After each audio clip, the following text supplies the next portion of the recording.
Bien, todo esto de aquí es para demostrar un poco o para integrar cuáles son los componentes, en primer lugar, cuáles son las lesiones, cuáles son la cronología o las cronologías que pueden tener estas lesiones y los protagonistas activos y pasivos de esta enfermedad. Hemos visto por una parte que hay formas agudas, que pueden ser de diferentes tipos, y formas de tipo crónico. Formas que son a picos, a brotes, que es la forma más frecuente. Que la lesión más importante es una lesión de desmielinización, es decir, de afectación de la sustancia blanca, de la mielina, que se acompaña de alteraciones de las fibras nerviosas, de los axones, y que afecta en la mayoría de los casos la célula que fabrica la mielina, que son los oligodendrocitos, y que hay unas células encargadas de la reparación que son astrocitos. Bien, hay unas células que atacan, y estas células que atacan, hemos estado hablando de linfocitos, y hay algunos linfocitos que son linfocitos T y otros que son linfocitos B. Los linfocitos T por sí mismos atacan al componente mielínico, al componente oligodendroglial o a diferentes componentes celulares. Es un tipo de inmunidad celular, mientras que los linfocitos de tipo B lo que utilizan son moléculas que son inmunoglobulinas que pueden ir dirigidas contra determinado componente. En la esclerosis múltiple hay los dos componentes, el componente celular y el componente molecular en forma de inmunoglobulinas. Bien, todo esto es lo que da lugar a los diferentes tipos de esclerosis múltiple, que, repito, aunque haya las formas más frecuentes sean la de brotes, cada paciente tiene su historia particular, cada paciente tiene su manera de evolucionar, algunos de una manera muy agresiva, otros de una manera muy benigna, y finalmente también tienen maneras diferentes de responder. Por tanto, el tratamiento de la esclerosis múltiple es un tratamiento totalmente individualizado que depende de cada uno de los pacientes. Un aspecto curioso e importante es que hemos visto que hay lesiones de desmielinización, son estas en las que la mielina se destruye, pero vemos también que hay lesiones de remilinización, es decir, hay una posibilidad de remielinizar, de reconstruir lo que estaba alterado. Bien, delante de toda esta situación o frente a toda esta situación, ¿cuáles son las terapias que se han intentado introducir en el tratamiento de la esclerosis múltiple? Pues bien, en un principio, tratándose de una enfermedad inflamatoria, pues lo primero que se intentó fue tratar inflamación, es decir, con tratamientos clásicos contra la inflamación, corticoides, por ejemplo. Después aparecieron unas moléculas que eran un poco más complejas, y entre ellas destaca sobre todo el interferón o los interferones, después veremos esto, y regulación el gatiramer, por ejemplo, que es una molécula pues, que intenta modular la inflamación. Estos tratamientos se siguen utilizando todavía. Es cierto que hay hay complicaciones con la utilización del interferón beta, pero la nueva generación de interferones pues, ha modificado los efectos dañinos y sigue produciendo efectos beneficiosos. El paso siguiente ha sido el de producir fármacos que vayan dirigidos contra los linfocitos T, contra los linfocitos B o contra moléculas que intervienen en el cuadro inmunológico y moléculas muy selectivas. Y estas moléculas muy selectivas hay una cantidad importante de nombres. Algunos son anticuerpos contra linfocitos B, otras anticuerpos contra linfocitos B. Es una forma, podríamos decir, de vacunación en cierta manera. Lo que estamos haciendo es utilizar anticuerpos en contra de algún elemento que interviene en la inflamación. Bien, estos fármacos se han visto bastante útiles, pero al mismo tiempo muy peligrosos en según qué condiciones. De manera que hay algunos de ellos que están fuera del mercado ya. ¿Por qué? Porque los efectos secundarios eran superiores a los efectos beneficiosos y se han retirado del mercado. En otros casos, lo que hay es la utilización con enorme cuidado de seguimiento de los pacientes y viendo si pueden haber o no complicaciones. ¿Cuáles son las complicaciones que puede haber con estos tratamientos? Son bastante lógicos y bastante esperables. Si son tratamientos que van en contra de las células que se encargan, en último término, de defendernos de agentes externos, incluyendo infecciones o incluyendo procesos tumorales, una de las complicaciones que puede haber con estos tratamientos es que aparezcan infecciones oportunistas, es decir, infecciones que no aparecen en condiciones normales y que aparecen en estas personas porque se encuentran inmunodeprimidas. Inmunodeprimidas de una manera no espontánea, sino adquirida a través de la medicación. Otra de las cosas que pueden aparecer son enfermedades malignas relacionadas con el sistema linfoide o con otros. Y después el otro punto que es enormemente importante es que todos estos fármacos pueden tener influencia dañina sobre el feto en el caso de que aquella persona esté embarazada, por tanto están absolutamente contraindicados durante la gestación, el interferón también. Bien, por tanto, esta generación de nuevos fármacos que podríamos llamar vacunas, pseudovacunas, o como queramos llamarle, que van en contra de moléculas relacionadas con el sistema inmunitario, son beneficiosas, han sido un adelanto importante, pero tienen muchas complicaciones, o tienen varias complicaciones, se han de administrar con enorme cuidado, y lo que es importante, pero también en cierta manera prometedor, pues que incita a que se produzcan mejoras en este tipo de tratamientos, o sea, que sean moléculas mucho más selectivas de lo que tenemos hasta ahora. Este es un campo abierto para la investigación y es importante conocer este aspecto.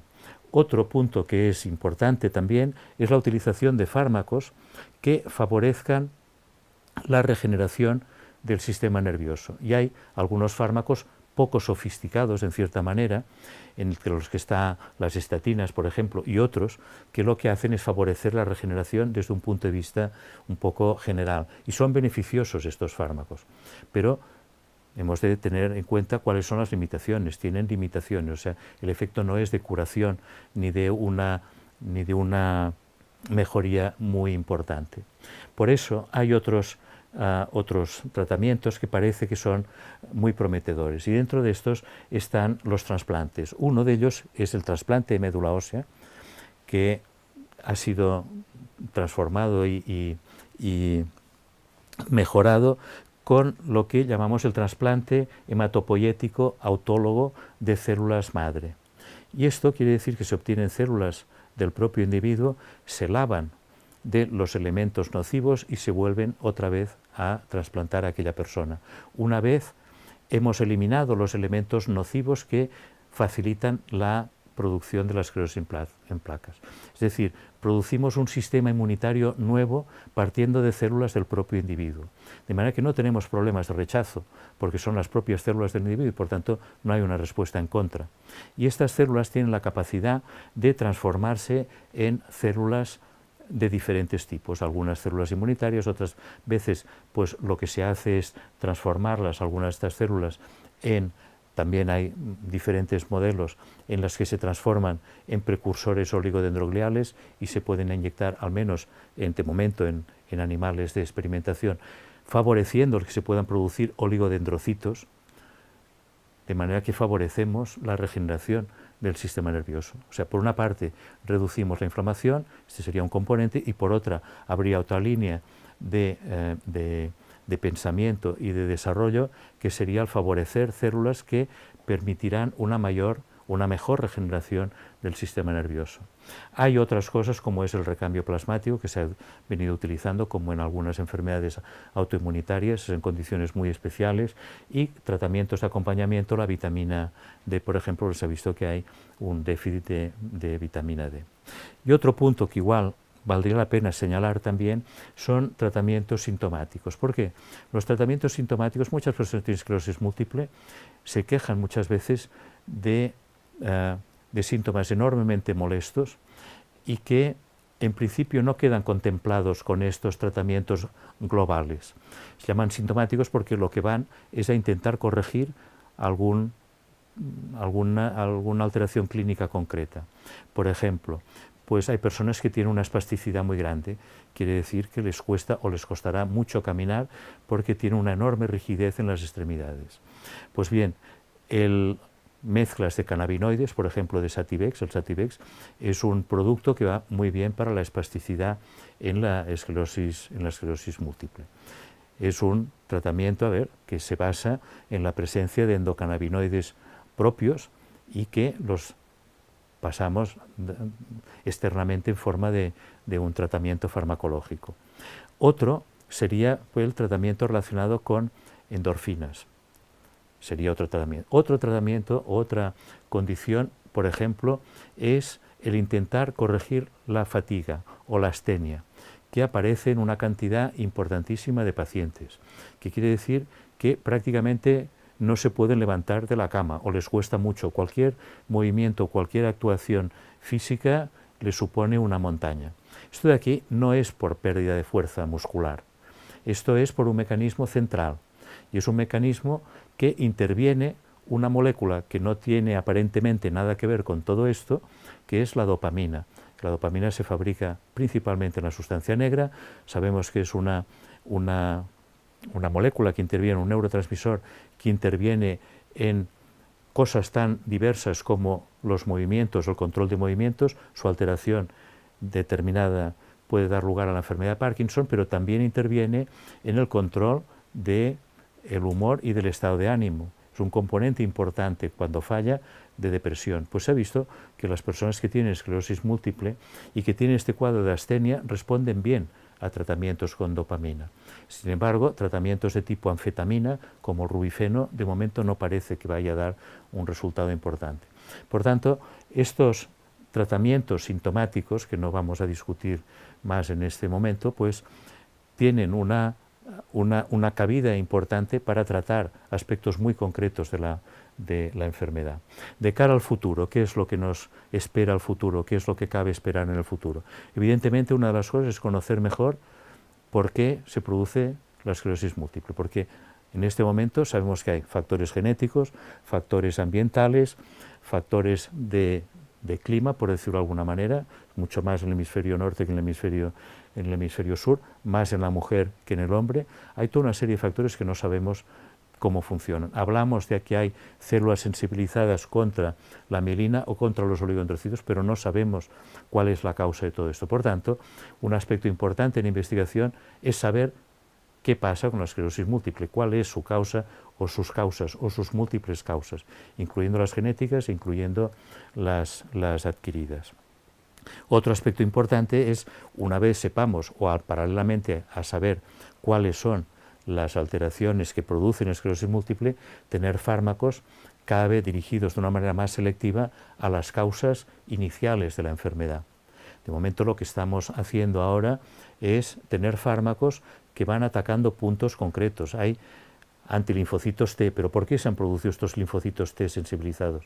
Cuando lo sepamos será posible incidir en unas terapias como mucho más selectivas y mucho más iniciales. También mejorar las que conocemos en la actualidad para evitar efectos secundarios. Y un aspecto prometedor también es la terapia génica y la terapia celular en forma de los trasplantes, que he comentado que parece ser que los trasplantes de tipo hematopoyético y de procedentes del propio individuo pues son un aspecto terapéutico potencialmente muy relevante.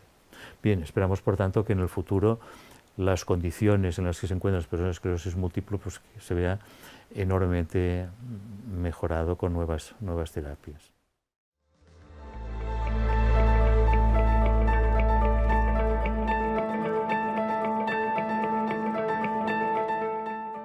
Doctor Ferrer, de todos los nuevos enfoques que nos ha explicado de posibles nuevos tratamientos para la esclerosis múltiple, ¿hay alguno que esté más avanzado, que tenga más posibilidades de llegar antes al mercado y al paciente? ¿Hay líneas que sean más prometedoras que otras? Bueno, a ver, aquí son dos preguntas un poco diferentes. O sea, yo creo, por una parte, que hay varias líneas abiertas. O sea, no hay una solamente, sino que hay varias líneas abiertas. Una es la de los neuroprotectores en general. Otra es la de el intentar atacar de una manera más específica el cuadro inmunológico, o sea, la respuesta inflamatoria. Otra es favorecer o reducir la inflamación y favorecer la regeneración. Para todo esto hay estrategias que son diferentes. Y entonces algunas están más o menos desarrolladas y otras pues todavía les falta un poco. En cualquier caso, lo que hay que tener en cuenta es que desde el momento en que se sabe que hay un componente inflamatorio, hasta que se descubre que hay una molécula que puede estar relacionada con aquello, hasta que se descubren una serie de fármacos que pueden ser útiles para tratar aquel fenómeno concreto, que demuestra que en modelos experimentales en animales pueden solucionar el problema, que una vez trasladado a los humanos resulta que no tienen efectos secundarios.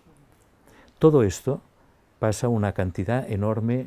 Hablando de procesos de investigación de un medicamento que pueden ser de 10 o 15 años. Esto hay que tenerlo en cuenta, porque claro, estamos hablando, por ejemplo, de componentes antiinflamatorios y desde el interferón, que hace un montón de años que se descubrió, hasta la aplicación o la aparición de nuevos fármacos antiinmunitarios, por decirlo de alguna forma, pues han pasado muchas cosas, pero es que hay una cantidad de exploración y de investigación detrás impresionante y una cantidad de actos fallidos importantísimo. O sea, hemos dicho que algunas que habían superado todo esto, al llegar al tratamiento humano, resulta que tiene efectos secundarios que no se encontraban en los ratones, pero que han aparecido en los seres humanos, entonces se han de retirar del mercado. Aquello supone, pues se ha echado por el aire o al agua, como queramos llamarle, pues a lo mejor 10, 15 años de trabajo. Esto es una cosa que hay que tener en cuenta. Y no es tan fácil el descubrir un fármaco que funcione y que se pueda llevar a cabo y que tenga un funcionamiento adecuado en la calle, ¿no? O sea, detrás de esto hay un enorme esfuerzo por parte de investigadores, por otra parte dentro de la industria farmacéutica también, que supone un gasto importantísimo de investigación aplicada. Es decir, desde que se descubre el mecanismo hasta que aquello se traduce en un fármaco útil, hay muchos estadios y muchas etapas.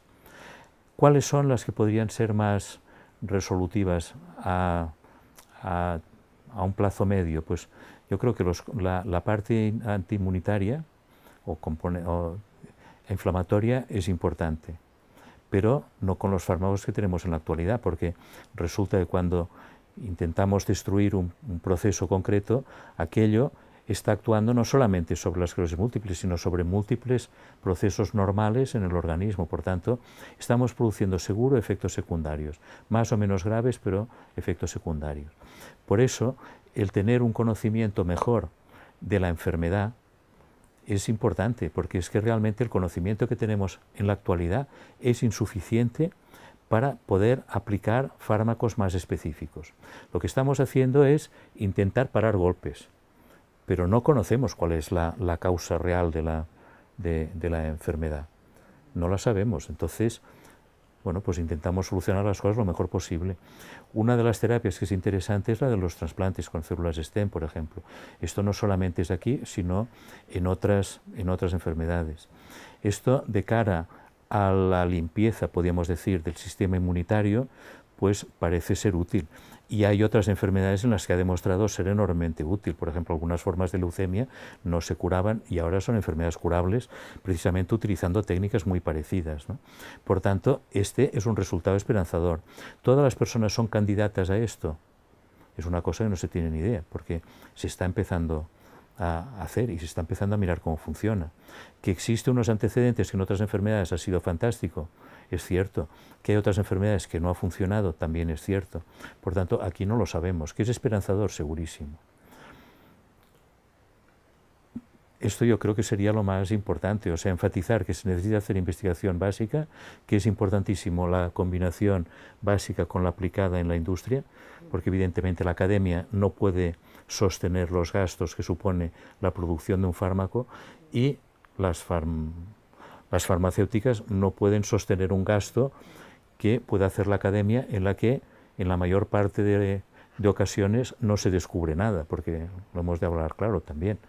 O sea, mucha parte de investigación no da un resultado positivo, dan resultados que no llevan a nada. Entonces, es la combinación de las...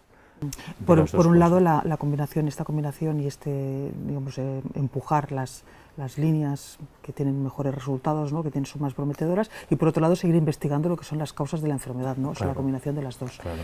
¿Y qué me diría? No son fenómenos contrapuestos, o sea, no, se ha de tienen que ir entender juntos.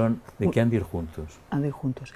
Y cambiando un poco de tema, pero solo un poquito, ¿qué me diría de las terapias alternativas? Porque nos encontramos con muchos afectados que, bueno, que son partidarios de terapias alternativas y que dicen que les funcionan también. Bueno, lo de las terapias alternativas, a ver, es una cosa que es algo muy interesante. ¿Por qué? Porque, a ver, hay detractores de las terapias alternativas y defensores a ultranza. Entonces estamos ante una situación en la que no hay demostración ni de una cosa ni de la otra, lo que no quiere decir que no funcione o que deje de funcionar. O sea, en este sentido, la mejor postura igual es ser agnóstico en cierta manera para entendernos, ¿no? ¿Por qué? Pues porque sí que es cierto que se ha demostrado que hay algunas terapias alternativas que tienen un efecto positivo. ¿Cuál es el mecanismo? Igual actúan como placebo, igual actúan realmente por algo que funciona. Se han visto que algunas no tienen ningún fundamento científico, y se ha visto, y que el resultado es, no hay diferencia entre personas que han hecho determinada terapia y otras que no lo han hecho. No estoy hablando de esclerosis múltiple, sino estoy hablando en términos generales, mientras que en otros casos, pues algunas terapias alternativas han funcionado. O sea, prohibirlas absolutamente, yo no soy partidario de prohibirlas, de prohibir nada en este sentido, a no ser que sean terapias peligrosas. O sea, lo que sí que no estaría de acuerdo, y creo que los pacientes deben ir con mucho cuidado, es con el tipo de terapias que se pueden encontrar a través de Internet o a través de fuentes raras, porque muchas veces son negocios que lo que intentan es obtener dinero aprovechándose de los enfermos.